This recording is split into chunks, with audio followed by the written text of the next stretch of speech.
Today on Ridge Rummer, the 2022 Indian FTR Championship Edition.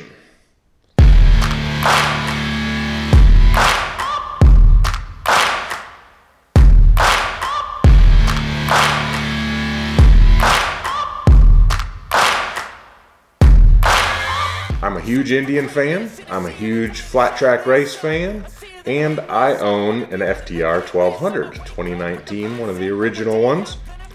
If you like red wheels and a red frame like I do, here's your opportunity to go get a custom, very limited edition FTR 1200.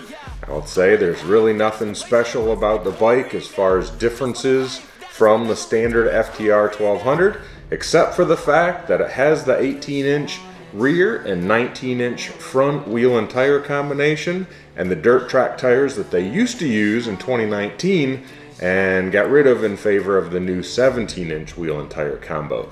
So if you like that more dirt track inspired sizes, and you like the carbon fiber bodywork, and you like the race graphic scheme, and you like the red frame, and you like the red wheels, here's your opportunity.